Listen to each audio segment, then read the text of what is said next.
आज गन्ना बोर्ड की मीटिंग हमने की, जिसमें कोऑपरेटिव के एसीएस सुधीर राजपाल जी, कृषि विभाग से कमिश्नर और सारे कोऑपरेटिव मिल के अधिकारी, प्राइवेट मिल के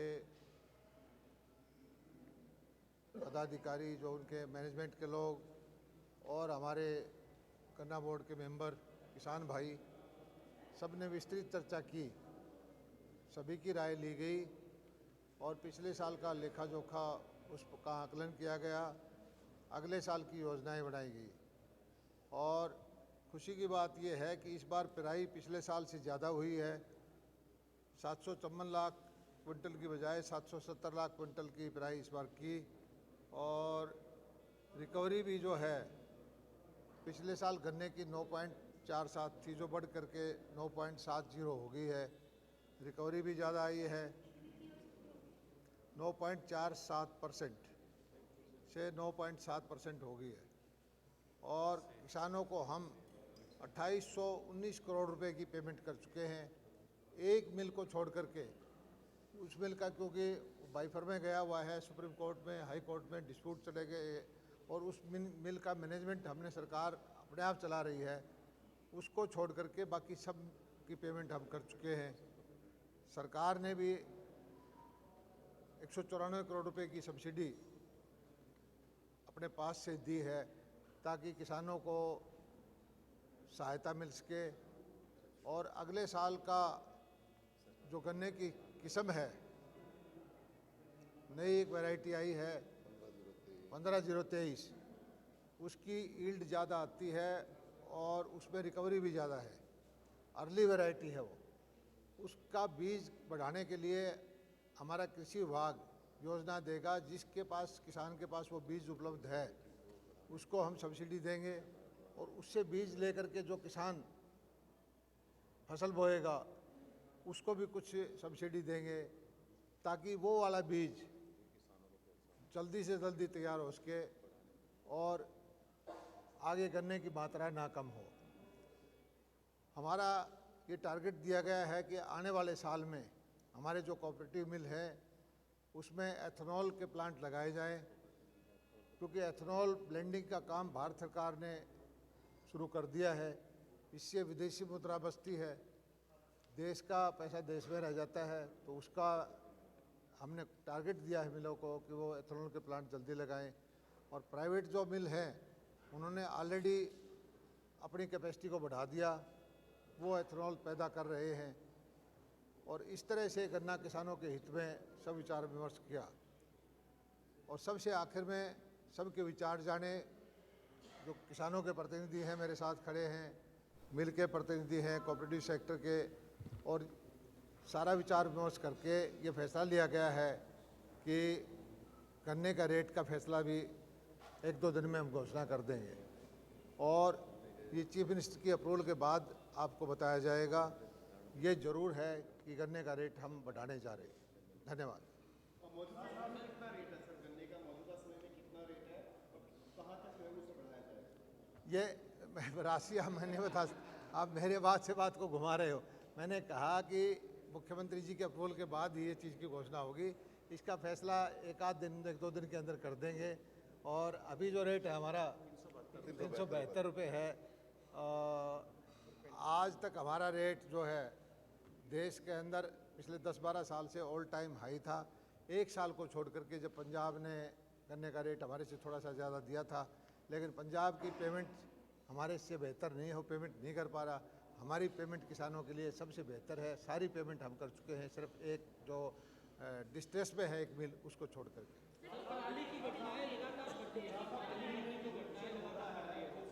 हरियाणा के अंदर स्थिति ये आ गई है कि दिल्ली से ज़्यादा 4 जिलों के अंदर प्रदूषण हो रहा है। 398 अब मैं कुछ ये कहना नहीं चाहता। ये आंकड़े हैं कि जो हमारे अंदर आगजनी की घटनाएं होती है हरियाणा में, उससे 4-5 गुना हमारे पड़ोस में है। पश्चिम से हवाएं आती हैं, हम एक भी पराली, एक आगजनी ना करें तो भी धुआं तो जब दिल्ली में चला जाता है पंजाब का धुआं, तो हरियाणा होके जाएगा। हम तो प्रार्थना करते हैं हमारे पड़ोसी प्रदेश के भाइयों से, सरकार से, कि वहाँ वो कंट्रोल करें। हरियाणा की वजह से ना तो हरियाणा में प्रदूषण है ना दिल्ली में प्रदूषण है। हरियाणा ने रिमार्केबल काम किया है, पराली जलाने की घटनाओं को बहुत कम किया है। हमने मैकेनाइजेशन किया, इंसेंटिव दिया, पराली किसे उसको लाभकारी मूल्य दिया, और जो भारत सरकार ने योजनाएं दी उनका लाभ हुआ है। हरियाणा के किसानों को कृपा करके कोई बदनाम ना करे। सारी 35-40 लाख एकड़ ज़मीन में सिर्फ 1000 के आसपास घटनाएं पराली आग जलाने की हुई है।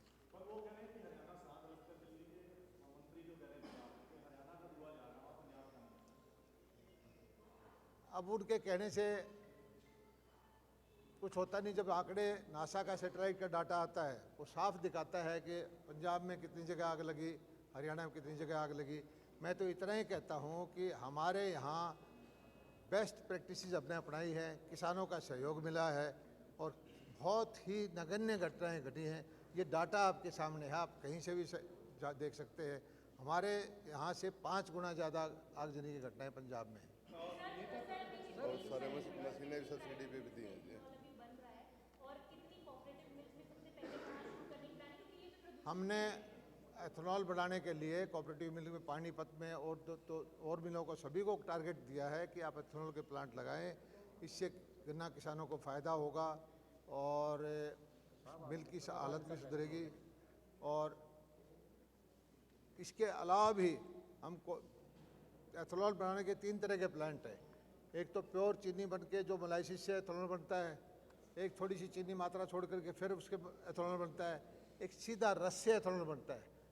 हमने कहा है कि तीनों तरह के एग्जामिन करें और जिससे आपको वायबिलिटी ज़्यादा आती है।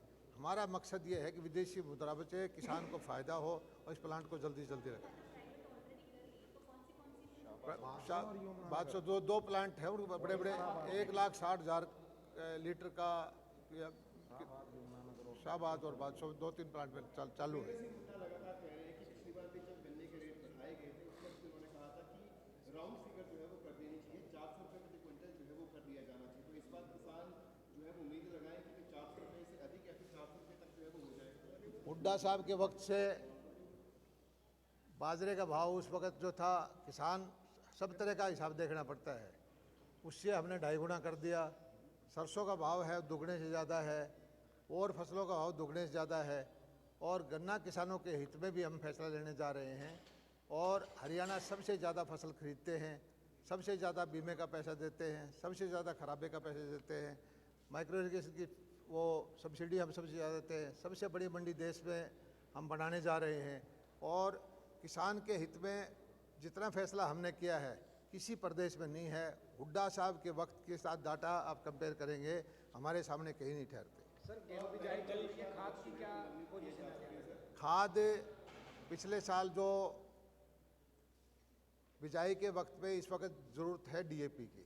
पिछले साल 2 महीने के अंदर 2,23,000 मीट्रिक टन खाद की खपत हुई थी सितंबर और अक्टूबर में। इस 2,23,000 मीट्रिक टन।